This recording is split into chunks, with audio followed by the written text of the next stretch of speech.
तो बेटे, ये वाला जो एनिमल आपके सामने बना हुआ है देखने में मतलब प्लांट लायक है, लेकिन ये एनिमल है। इसको सी एनीमोन कहा जाता है। तो ये हाइड्रा और जेलीफिश का रिलेटिव है, फाइलम नाइडेरिया के अंदर आता है। और बिल्कुल सिंपल लेवल के जो मल्टी सेलुलर एनिमल्स हैं उनमें से है। हाइड्रा बिल्कुल छोटा सा होता है, ये काफ़ी बड़ा। और मतलब कि एक मग या ग्लास के साइज़ का होता है, इससे बड़े वाले भी होते हैं। ये दरमियान में इसका माउथ होता है, इसके चारों तरफ इसके टेंटिकल्स होते हैं, और गुलदान की तरह की इसकी बॉडी होती है, ऊपर से खुली नीचे से बंद। और ये जो जहाँ गुलदान की बेस होती है वहाँ इसका पैडल रीजन होता है। पैडल मीन फुट, से फुट तो नहीं होते, नीचे वाले हिस्से को कहते हैं। तो ये ना अपनी बॉडी से ग्लू की तरह का एक मटेरियल सेक्रीट करता है, जिससे ना ये रॉक्स वगैरह के साथ, पत्थरों के साथ चिपक जाता है, ताकि पानी के फ़्लो के साथ ना ये इधर उधर ना जाए। और इसके जो टेंटिकल्स हैं इनके अंदर भी पानी भरा होता है। पानी के प्रेशर को कम या ज़्यादा करके टेंटिकल्स को एक्सटेंड या पीछे को रिट्रैक्ट बैक कर सकता है। इसके मुंह खुलने बंद होने का प्रोसेस भी यही है।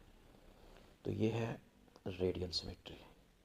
ये है इसका ओरल एंड, जिधर माउथ है ये ओरल एंड होता है। और माउथ का बिल्कुल ऑपोजिट, यानी कि जो इसकी नीचे वाली साइड बनेगी वो होगा एब ओरल एंड। तो ओरल एब ओरल एक्सिस के ऊपर इसको किसी भी तरफ से, मतलब कि इधर से इधर से इधर से इधर से जितने मर्जी पीसेस कर लें, इक्वल पीसेस बनेंगे। यानी कि ये दरमियान में हो गया इसका सेंट्रल पॉइंट, इसके चारों तरफ इसके बॉडी ऑर्गन्स अरेंज्ड हैं। अभी जो पीछे बात हुई थी ना कि कुछ ऑर्गन्स इसके अंदर होते हैं जो कि रिपीटेड होते हैं या पेयर्स के अंदर होते हैं, उसकी उत्तर बेस्ट एग्जांपल ये है कि इसकी जो टेंटिकल्स हैं ना, ये देखें आपको नज़र आ रहा है, ये पेयर्स की फॉर्म में और चारों तरफ रिपीटेड है। और रेडियल सिमेट्री की एक थोड़ी एडवांस्ड फॉर्म होती है, उसको पेंटा रेडियल सिमेट्री कहते हैं। उसके अंदर जो एनिमल है वो 5 इक्वल पार्ट्स के ऊपर मुश्तमिल होता है, मतलब कि उसको एक ही बार में 5 इक्वल पार्ट्स के अंदर डिवाइड किया जा सकता है। एग्जांपल इज स्टारफिश, सी अर्चन, ब्रिटल स्टार वगैरह वगैरह।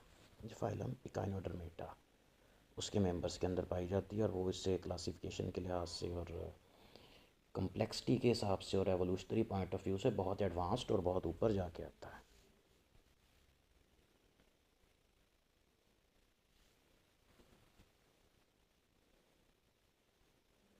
ठीक होगा ये वही कि ये रिपीटेड होते हैं और बार बार इसके इर्द गिर्द रिपीट होते हैं। अच्छा, उसके बाद सिमेट्री के अंदर जिसको थोड़ा बेहतर या एडवांस या मॉडर्न कैरेक्टर कहा जाता है, ये होती है बाइलेटरल सिमेट्री। इस तरह के एनिमल्स को लंबाई के रुख 2 इक्वल पार्ट्स के अंदर डिवाइड किया जा सकता है, यानी कि ओरल और एबोरल एक्सिस के ऊपर, बस एक दफ़ा, उसके बाद नहीं। तो बाइलेटरल सिमेट्री है, ये करेक्टर है एक्टिव एनिमल, मतलब कि जिनका लाइफस्टाइल होता है एक्टिव, एक जगह पे नहीं रहते, या तो मतलब कि रेंगते रहते हैं या पानी में तैरते रहते हैं या चलते रहते हैं। और ये मेनली एक ही डायरेक्शन के अंदर मूव करते हैं, इसलिए इसकी बॉडी का एक सिरा, उसको जिसको एंटीरियर एंड कहते हैं, वो इन्वायरमेंट के साथ पहले कांटेक्ट में आता है। तो वो सिरा जो इन्वायरमेंट के साथ पहले कांटेक्ट के अंदर आता है, सारी सेंसरी इंफॉर्मेशन भी वही रिसीव करता है। इस करके इसके मेन जो सेंसरी ऑर्गन्स होते हैं ये बॉडी के एंटीरियर एंड, ए से एंटीरियर यानी कि अगले सिरे पर होते हैं। तो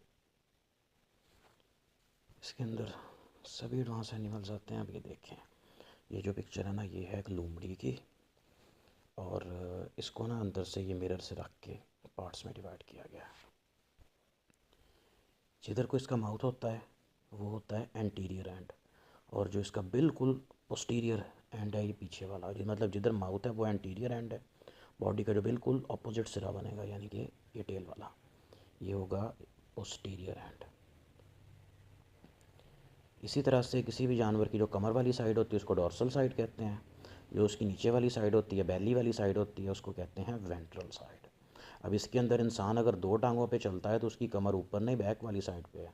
हमारी पिछली साइड बनेगी डॉर्सल साइड, और जो फ्रंट वाली साइड बनेगी, मतलब कि चेस्ट एब्डोमिनल रीजन, वो बनेगी वेंट्रल साइड। ठीक है। उसके बाद ये जो मिरर काट के इसके दिखाए गए हैं, इसका ये मतलब होता है अगर इसके बिल्कुल दरमियान से लाइन गुजर रही है, मतलब एनिमल के बिल्कुल दरमियान से लाइन गुजर रही है, इसको कहते हैं मीडियन प्लेन। प्लेन का मतलब लाइन या ख़त है, ख़त खींचना मतलब कि लाइन लगाना, मीडियन होता है दरमियाना। ठीक है, ये फ्रंटल प्लेन है कि मतलब सीधे रुख नहीं, ऐसे तिरछे रुख इसको डिवाइड किया गया है। भाई इसका डोर्सल होता है, वेंट्रल हो गया। हाँ, अगर किसी एनिमल को इस तरह से दरमियान से कट किया जाए तो इसको कहा जाता है ट्रांसवर्स प्लेन या ट्रांसवर्स कट। तो आपने जो स्लाइड्स बनाई हैं, स्लाइड्स के ऊपर लिखा होता है TS ऑफ मोनोकॉट स्टेम या TS ऑफ डाइकॉट स्टेम या डाइकॉट रूट। तो वो TS का मतलब बेटा होता है ट्रांसवर्स सेक्शन, यानी कि आपने उसको इस रुख को ऐसे रख के काटा हुआ है। अच्छा, अब एक और चीज़ याद रखनी है, इंटरेस्टिंग है। कुछ एनिमल्स ऐसे होते हैं कि उनकी बॉडी के दोनों सिरे एक ही जैसे होते हैं। फॉर एग्जांपल जो केंचुआ होता है, जिसको अर्थवर्म कहा जाता है, इसकी बॉडी के दोनों एंड्स, अगला और पिछला, एंटीरियर और पोस्टीरियर एक ही तरह के होते हैं। दूसरा, इसका कोई बाकायदा सारी आँखें या मुंह वगैरह नहीं होता कि नज़र आ जाए। तो इस तरह का एनिमल अगर आपको दिखा के पूछा जाए कि इसका एंटीरियर एंड कौन सा और इसका पोस्टीरियर एंड कौन सा है, तो आपने बेटे करना ये है कि उस एनिमल को रख के देखना है, जिस तरफ को चलना शुरू कर दे वो उसका एंटीरियर एंड है, दूसरा उसका पोस्टीरियर एंड है। तो रिवर्स में कोई नहीं एनिमल चलता है, सारे सीधे ही चल रहे होते हैं। जिधर को उसका सारा है वो एंटीरियर एंड, अगर सार का नहीं पता था जिधर को वो चल रहा है वो उसका एंटीरियर एंड और दूसरा पोस्टीरियर एंड है। इसके अंदर वो जो आपको एक सांप होता है उसको कहते हैं दो मुंह वाला सांप। तो मतलब इसका एक फ्रंट पे मुंह है, एक बैक पे मुंह है। मुंह उसका एक ही होता है फ्रंट के ऊपर, बस उसका पिछला सिरा और अगला सिरा एक ही जैसे एक थिकनेस के होते हैं। तो डिफ्रेंशिएट करने के लिए जिधर को सांप चल रहा है वो उसका एंटीरियर एंड है, दूसरा उसका पोस्टीरियर एंड होता है। तो ये ना याद रखना है।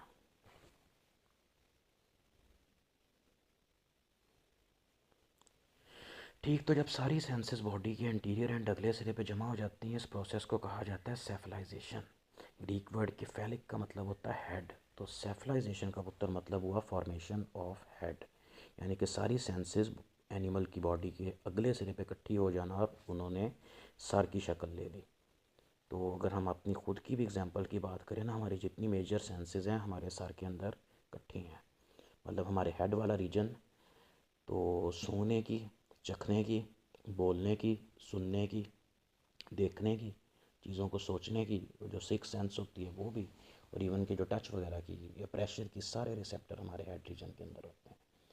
क्योंकि जब हम इन्वायरमेंट में चलते हैं तो हेड रीजन सबसे पहले इन्वायरमेंट के कांटेक्ट में आता है और इंफॉर्मेशन, जो सेंसरी इंफॉर्मेशन उसको इकट्ठा करके ब्रेन तक देता है, ब्रेन फिर उसके अकॉर्डिंग कोई ना कोई रिस्पॉन्स जनरेट करता है।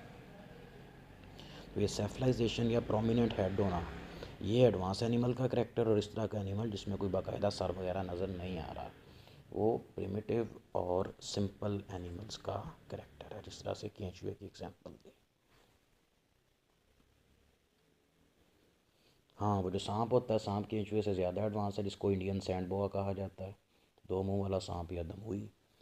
तो उसके अंदर ये होता है कि वो अपने प्रेडेटर से बचने के लिए, उनको धोखा देने के लिए, क्योंकि ये वाला जो सांप होता है इसमें जहर नहीं होता, ये अपना सार अंदर रखता है, टेल बाहर निकाल के रखता है, मतलब कि कोई अपने बिल वगैरह में जाके।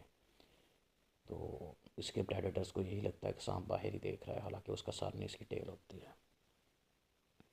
अच्छा, तो बॉडी सिमेट्री के अलावा कुछ दूसरे पैटर्न्स ऑफ ऑर्गेनाइजेशन भी होते हैं, और इन पैटर्न्स की वजह से मतलब कि एवोल्यूशनरी ट्रेंड भी होता है कि ये बिल्कुल है लेवल, सबसे सिंपल वाले, उससे एडवांस वाले, उससे एडवांस वाले, और फिर सबसे एडवांस वाले। तो सबसे फिर जो छोटे लेवल पे आते हैं ये यूनिसेलुलर लेवल ऑफ ऑर्गेनाइजेशन। इसको बेटा साइटोप्लाज्मिक लेवल ऑफ ऑर्गेनाइजेशन भी कहा जाता है, और ये पाया जाता है यूनिसेलुलर ऑर्गेनिजम्स के अंदर, कि पूरी बॉडी एक ही सेल पे मुश्तमिल है और वो सेल इंडिपेंडेंट है और अपने सारे के सारे जो फंक्शंस हैं खुद से कैरी आउट करता है, और इवन इन्वायरमेंट में मूव भी करता है। इस तरह के एनिमल्स के अंदर आते हैं अमीबा, पैरामीशियम, यूक्लिना, क्लेमेडोमोनास वगैरह वगैरह। अच्छा, कुछ यूनिसेलुलर एनिमल्स आपस में, बहुत सारे एनिमल इकट्ठे होकर ग्रुप बना के रहने लग जाते हैं, उसको कहा जाता है कॉलोनी। और इस तरह के ऑर्गेनिजम्स को कहा जाता है कॉलोनियल ऑर्गेनिजम्स। तो बेटे कॉलोनियल ऑर्गेनिजम्स के अंदर किसी हद तक, मतलब कि मामूली हद तक डिवीज़न ऑफ लेबर पाई जाती है। मतलब कि सेल्स आपस में केमिकल्स के थ्रू कोऑर्डिनेशन करते हैं और अपने अपने फंक्शन बांट लेते हैं। तो इसमें से कुछ सेल होते हैं लोकोमोशन का काम करते हैं, कुछ फूड जमा करने का, कुछ फूड को डाइजेस्ट करने का, कुछ सेल्स वाटर और आयंस को रेगुलेट करते हैं, कुछ सेल सेंसरी परसेप्शन यानी कि इन्वायरमेंट से सेंसरी इन्फॉर्मेशन इकट्ठी करते हैं, और कुछ सेल्स होते हैं वो रिप्रोडक्शन का फंक्शन संभाल लेते हैं। तो इस तरह की डिवीजन ऑफ लेबर की जो बेस्ट एग्जांपल है वो आपको मिलती है वॉलवॉक्स नाम का एक ऑर्गेनिज्म होता है, टेक्निकली ग्रीन एल्गी के अंदर आता है, आपने पढ़ा भी होगा बॉटनी के अंदर। तो उसकी जो कॉलोनी होती है बॉल शेप की, उसमें सभी सेल्स ने अपना अपना फंक्शन बांटा होता है, तो वो है कॉलोनियल ऑर्गेनिज्म। ठीक है, तो इनको टिशू नहीं कहा जा सकता क्योंकि टिशू का मतलब होता है कि सारे सेल एक ही फंक्शन परफॉर्म कर रहे हैं, तो इसमें सारे सेल मिलकर अलग-अलग फंक्शंस परफॉर्म करते हैं, इसलिए इनको ट्रू टिशू नहीं कहा जाता, बस इनको डिवीजन ऑफ लेबर और कॉलोनियल ऑर्गेनाइजेशन कहा जाता है। कॉलोनी मतलब ग्रुप बना के इकट्ठे रहना। उसके बाद जो ऑर्गेनाइजेशन है ना, ये बनती है मल्टी सेलुलर एनिमल्स के अंदर और जर्म लेयर्स की बेस पे। तो इसके अंदर आते हैं डिप्लोब्लास्टिक और ट्रिप्लोब्लास्टिक एनिमल्स। तो डिप्लोब्लास्टिक एनिमल्स वो होते हैं इनकी बॉडी की दो लेयर्स होती हैं। डिप्लो का मतलब दो, ब्लास्ट का मतलब स्प्राउट, और ब्लास्ट का वर्ड एम्ब्रियोलॉजी से सेल की लेयर या जर्मिनल लेयर के लिए यूज़ किया जाता है। तो इन एनिमल्स की बॉडी दो लेयर से मिलकर बनती है। बाहर वाली लेयर को कहते हैं एक्टोडर्म, और अंदर वाली या नीचे वाली लेयर को कहते हैं एंडोडर्म। एक्टो का मतलब बैरूनी बाहर वाला, एंडो मीन्स इंटरनल अंदर वाला।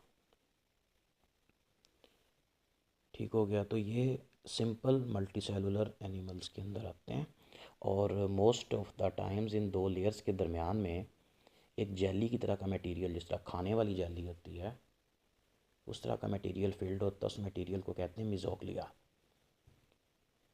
तो मटेरियल एक ही है, फंक्शन भी उसके तकरीबन एक ही जैसे होते हैं, लेकिन डिफरेंट एनिमल ग्रुप्स के अंदर उस मटेरियल के नाम अलग-अलग होते हैं। जिस तरह से मिजोग्लिया, मीज़ोफिल, एनिमल्स के अंदर मीज़ोफिल, प्लांट्स वाला नहीं, एनिमल्स वाला, या मीज़ोहाइल, MESOHYL,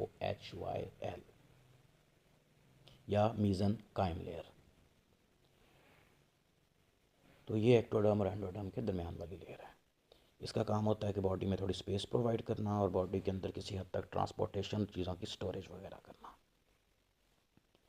तो ये जो डिप्लोब्लास्टिक ऑर्गेनाइजेशन के अंदर एनिमल्स आते हैं, इसके अंदर हाइड्रा और जेलीफिश। अब जेलीफिश को जेलीफिश इसीलिए कहते हैं कि बॉडी की दो लेयर्स हैं, एक्टोडर्म और एंडोडर्म। दोनों लेयर्स के दरमियान में एक जेली की तरह का मटेरियल, इसको मतलब कि हाथ में पकड़ के दबाएं जेली जैसी फीलिंग आती है। लेकिन अगर कभी जेलीफिश से वास्ता पड़ा तो ये काम आपने करना नहीं है, क्योंकि कुछ जेली फिशेस होती हैं जो हार्मलेस होती हैं, बाकी सारी डेंजरस होती हैं। इनको ऐसे करने वाला अगले जान पहुंच जाता है।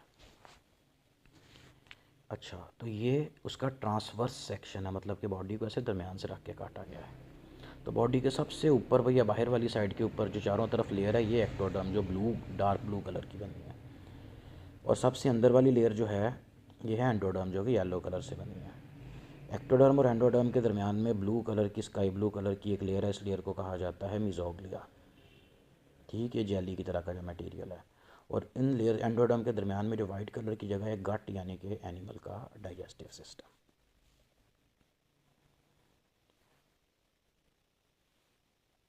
उसके बाद जो दोनों लेयर्स के सेल्स हैं ये फंक्शनली इंडिपेंडेंट होते हैं। बाज़ औक़ात ये होता है कि जो एंडोडर्मस है, यानी कि ये जो अंदर वाली लेयर है, देखें ये वाली येलो वाली, ये चूँकि गट के चारों तरफ यानी कि डाइजेस्टिव सिस्टम के चारों तरफ बनी हुई डाइजेशन के साथ रिलेटेड है, इसलिए एंडोडर्मस को ही गैस्ट्रोडर्मस भी कहा जाता है, मतलब related to the function of digestion. तो ये एक ही चीज़ के दो नाम हैं, एंडोडर्मस और गैस्ट्रोडर्मस एक कोई चीज़ है। तो गैस्ट्रोडर्मस के अंदर न्यूट्रिटिव या डाइजेस्टिव सेल्स होते हैं और कुछ इसमें मस्कुलर सेल्स होते हैं। इसकी जो ऊपर वाली लेयर है यानी कि एक्टोडर्म या एपिडर्मस, एपिडर्मस का मतलब भी ऊपर वाली तय होती है, इसके अंदर एपिथेलियल और मस्कुलर सेल्स होते हैं। एपिथेलियल सेल वो जिससे किसी एनिमल की आउटर मोस्ट कवरिंग बनती है, स्किन है या क्यूटिकल है या कुछ भी है, और उसके नीचे होते हैं मसल सेल, जिसकी वजह से वो मूव करता है या अपनी बॉडी को कंट्रैक्ट और रिलैक्स करता है। तो हाइड्रा की फीडिंग मूवमेंट्स मतलब कि अपने टेंटिकल को हिलाना, बॉडी को कॉन्ट्रैक्ट और रिलैक्स करना, या जेलीफिश की जो स्विमिंग मूवमेंट है, ये तभी पॉसिबल होती हैं कि अंदर और बाहर वाली लेयर्स के सेल्स आपस में कोऑर्डिनेट करें। तो इनके अंदर कोऑर्डिनेशन होती है, लेकिन बेसिक और सिंपल लेवल पे होती है, और इस ऑर्गेनाइजेशन के लेवल को टिश्यू लेवल ऑफ ऑर्गेनाइजेशन कहा जाता है, कि मतलब इनके अंदर टिश्यूज़ होते हैं। दूसरी जो टाइप है इसको ट्रिप्लोब्लास्टिक ऑर्गेनाइजेशन कहा जाता है, और इस तरह के एनिमल्स को ट्रिप्लोब्लास्टिक एनिमल या ट्रिप्लोब्लास्टिक ऑर्गेनिजम्स कहा जाता है। ये आएंगे आपके चैप्टर नंबर 10 से लेकर 22 तक। इनकी बॉडी के अंदर 3 जर्मिनल लेयर्स होते हैं। सबसे बाहर एक्टोडर्मी होगी और सबसे अंदर एंडोडर्म होगी, लेकिन इन दोनों लेयर्स के दरमियान में जहाँ पे previously jelly like material mesoglea होता था, अब यहाँ पे एक तीसरी लेयर होगी जिसको मेसोडर्म कहा जाता है। तो मेसोडर्म से ही बॉडी के डिफरेंट स्पोर्टिव कॉन्ट्रैक्टाइल टिश्यूज़ वगैरह, ब्लड सेल्स वगैरह और बाकी स्ट्रक्चर्स बनते हैं। इससे मिजेंट्रीज भी बनती हैं, जिससे ऑर्गन्स वगैरह को उनकी जगह पे रखा जाता है। तो जो ट्रिप्लोब्लास्टिक एनिमल्स हैं, इनके अंदर ऑर्गन और organ system level of organisation पाया जाता है, यानी कि इनके अंदर जो टिश्यूज़ हैं ये आगे डेवलप होकर बाकायदा excretory system, nervous system, digestive system, reproductive system, circulatory system और इस तरह के जो बाकी फिजियोलॉजिकल सिस्टम्स हैं वो सारे पाए जाते हैं। तो ट्रिप्लोब्लास्टिक एनिमल आम तौर पे बायलेटरली सिमेट्रिकल होते हैं, या इनके जो एंसेस्टर थे वो बायलेटरली सिमेट्रिकल थे और ये रेडियली सिमेट्रिकल होते हैं। अब ये जो लाइन है ये यहाँ पे इसलिए है, परेशान नहीं होना, आगे जाकर सबकी डिटेल आएगी। ये जो है ना फाइलम इकाइनोडर्मेटा, जेली फिश वगैरह, सॉरी स्टार फिश, इनकी बॉडी 5 इक्वल पार्ट्स पे मुश्तमिल होती है। इनकी सिमेट्री रेडियल और पेंटा रेडियल है, लेकिन इनके बारे में फॉसल रिकॉर्ड से ये पता चलता है कि इनके जो एंसेस्टर थे ना जिनसे बने थे वो बायलेटरली सिमेट्रिकल थे, और ये आगे जाके रेडियल सिमेट्री में कन्वर्ट हो गए क्योंकि लाइफस्टाइल और इन्वायरमेंट बदल गया। तो ट्रिप्लोब्लास्टिक ऑर्गेनाइजेशन के अंदर ये होता है कि इसके आगे 3 ग्रुप्स होते हैं। ट्रिप्लोब्लास्टिक एसिलोमेट, यानी कि बॉडी में 3 लेयर्स हैं और कोई भी बॉडी कैविटी यानी कि सिलोम नहीं है। ट्रिप्लोब्लास्टिक सूडोसिलोमेट्स, 3 लेयर्स हैं और फॉल्स बॉडी कैविटी है। और triploblastic coelomates true body cavity है। ट्रू बॉडी कैविटी वो होती है जो मेसोडर्म के 2 हिस्सों में डिवाइड होने से बनती है। अभी इसकी आगे डिटेल भी आएगी। तो बॉडी कैविटी जो होती है, बॉडी के अंदर एक खाली जगह होती है, मेनली इसके अंदर एक फ्लूइड वगैरह को भरा होता है जिसको सिलोमिक फ्लूइड कहते हैं। इसके अंदर इंटरनल ऑर्गन्स को अपनी अपनी जगह पे रखा जा सकता है और बाकी बॉडी और से अलहदा भी रखा जा सकता है। बॉडी कैविटी के कुछ फ़ायदे हैं। पहला ये कि इससे ऑर्गन डेवलपमेंट के लिए ज़्यादा रूम यानी कि जगह मिलती है। दूसरा, गैसेस की डिफ्यूजन, न्यूट्रिएंट्स की एब्जॉर्प्शन, वेस्ट जो होते हैं उनकी बॉडी से बाहर एक्सक्रीशन के लिए सरफेस एरिया ज़्यादा मिल जाता है। तीसरा, स्टोरेज की जगह होती है, यहाँ पे एनिमल अपनी फूड या दूसरी चीज़ों को जमा कर सकते हैं। चौथा, इसके अंदर जो सिलोमिक फ्लूइड होता है वो हाइड्रोस्टैटिक स्केल्टन का काम करता है, और ख़ास तौर पे उन एनिमल्स के अंदर जिनमें हड्डियाँ नहीं होती, इस तरह से जोंक और केंचुए, अर्थवर्म वगैरह। पांचवा, बॉडी से वेस्ट और रिप्रोडक्टिव प्रोडक्ट को निकालने के लिए एक व्हीकल यानी कि एक ज़रिए का काम करता है। और छठा, इससे बॉडी का साइज़ इंक्रीज़ भी होता है और ये बॉडी के इंक्रीज साइज़ को सपोर्ट भी करता है। ठीक है, तो हाइड्रोस्टैटिक स्केल्टन है, ये बहुत सारे इनवर्टिब्रेट्स के अंदर पाया जाता है, जिससे एक तो उनकी बॉडी की एक डेफिनेट लेकिन चेंजेबल शेप आती है और दूसरा उसकी वजह से ये मूव भी कर सकते हैं। इसकी एग्जांपल जो बुक पर भी दी गई है, ऐसे समझें कि एक बैलून है, उसके अंदर आपने पानी भर दिया, उसको अगर आप टेबल पे रख देंगे तो उसकी एक फ़िक्स शेप होगी, लेकिन अगर उसको पकड़ के हिलाएंगे और दबाएंगे उसकी शेप चेंज हो जाएगी। इसी तरह से एनिमल भी होते हैं, और जिस तरह से पानी से भरे हुए बैलून को खींच के लंबा और छोड़ दें या दबा के छोटा किया जा सकता है, उसी तरह से ये भी होता है। तो इसके साथ इनकी बॉडी वॉल के जो मसल्स होते हैं, लॉन्गिट्यूडनल मसल्स होते हैं या ट्रांसवर्स मसल्स होते हैं, मतलब लंबाई या चौड़ाई के रुख मसल्स होते हैं, वो इनकी मूव करने में और बॉडी की शेप चेंज करने में हेल्प करते हैं। ठीक है, अब ये जो 3 हैं टाइप्स, इनको डिस्कस करेंगे बारी बारी। सबसे पहले ए वाली, ये हैं ट्रिप्लोब्लास्टिक और एसिलोमेट्स। बॉडी में 3 लेयर्स हैं। ब्लू कलर की है एक्टोडर्म, रेड कलर की मीजोडर्म, येलो कलर की एंडोडर्म, दरमियान में एंड पे डाइजेस्टिव सिस्टम। अब इसके अंदर कोई बॉडी कैविटी नहीं है, लेकिन 3 जर्म लेयर्स इस करके इनको कहते हैं ट्रिप्लोब्लास्टिक और एसिलोमेट्स विदाउट बॉडी कैविटी। जो बी वाली टाइप है ना, ये होती है ट्रिप्लोब्लास्टिक और सूडोसिलोमेट्स। बॉडी कैविटी तो है, लेकिन मीजोडर्म के 2 में स्प्लिट होने से नहीं बनी। नीली वाली लेयर है पुत्र एक्टोडर्म, रेड वाली लेयर है मीजोडर्म। अब मीजोडर्म और ये जो दरमियान में एंडोडर्म है, इसके दरमियान में वाइट कलर की ये खाली जगह है, ये फॉल्स बॉडी कैविटी, इसके अंदर इसके ऑर्गन होते हैं। और फिर एंडोडर्म और दरमियान में गाट या डाइजेस्टिव सिस्टम है। तीसरी जो टाइप है ये राइट साइड पे बनी हुई है, ये होते हैं true coelomates, triploblastic coelomates. Body में 3 जर्म लेयर्स हैं, एक्टोडर्म ब्लू कलर की, मीजोडर्म रेड कलर की, एंडोडर्म येलो कलर की। मीजोडर्म और एंडोडर्म के दरमियान में जो जगह नहीं नज़र आ रही है इधर सी शेप और सी शेप, ये है body cavity, true body cavity, जो कि मीजोडर्म के 2 में स्प्लिट होने से बनती है। मीजोडर्म दरमियान से 2 हो गई, आधी लेयर अंदर वाली साइड पे आ गई, आधी लेयर बाहर को चली गई। ठीक है, अब जो इसकी बाहर वाली लेयर है ये एक्टोडर्म के साथ अटैच है। दूसरे लफ्ज़ों में ये समझें कि जो जिस्म के ऊपर खाल या स्किन है ये उसकी नीचे वाली साइड पे चिपकी होती है। ईद पे बकरे की खाल उतरती देखिए तो नीचे से वो वाइट होती है, उसके नीचे ब्लड वेसल्स होती हैं, वो होती है इसकी बाहर वाली लेयर। बाहर वाली लेयर को कहते हैं पैरिएटल लेयर, और ये जो अंदर वाली लेयर इसको कहते हैं विसरल लेयर। ये बॉडी के जितने भी विसरल ऑर्गन या इंपॉर्टेंट वाइटल ऑर्गन हैं उनके इर्द गिर्द एक कवरिंग बनाती है। आपको पता है ना, दिल के इर्द गिर्द एक थैली होती है जो दिल को झटकों से बचाती है और ज़्यादा फैलने से भी रोकती है, उसको कहते हैं पेरिकार्डियम। वो भी विसरल लेयर की एग्जांपल है। लंग्स के ऊपर एक मेम्ब्रेन चढ़ी होती है फेफड़ों के ऊपर, जिसको कहते हैं प्लूरल मेम्ब्रेन। वो किडनीज़ के ऊपर मेम्ब्रेन होती है, लिवर के ऊपर होती है। ये सारी की सारी जो कवरिंग्स होती है ना, ये बनती हैं मीजोडर्म के अंदर वाली लेयर से। उसके बाद ये जो कनेक्शन है यहाँ और यहाँ है ना, ये डिनोट करता है मिजेंट्रीज़ को। मिजेंट्री फ्लेक्सिबल कनेक्टिव टिश्यू के बने हुए इस तरह के स्ट्रक्चर्स होते हैं जो हमारे इंटरनल ऑर्गन्स को उनकी जगह पे ही रखते हैं। कभी सोचा है कि दिल अपनी जगह पे क्यों रहता है, नीचे को क्यों नहीं गिर जाता है, फेफड़े हैं ये नीचे क्यों नहीं चले जाते हैं, स्टमक है ऊपर क्यों नहीं आ जाता? इनको इनकी जगह पे रखने के लिए मेम्ब्रेन्स होती हैं, पर्दे जिस तरह जाली होती है लेकिन फ्लेक्सिबल, उनको कहते हैं मिजेंट्रीज़। तो जो मिजेंट्रीज़ होती हैं उनको उनकी जगह पे फिक्स रखती हैं। ये आप लोगों ने देखी भी हुई है, वो जो बकरे की इंटेस्टाइन्स होती हैं या किसी भी चिकन वगैरह की भी इंटेस्टाइन होती है, उनके दरमियान में एक जाली सी लगी होती है वाइट कलर की, उसको उसकी जगह पे फिक्स रखती है, इंटेस्टाइन को आपस में गुंजल नहीं पड़ने देती। तो वो मिजेंट्रीज़ होती हैं।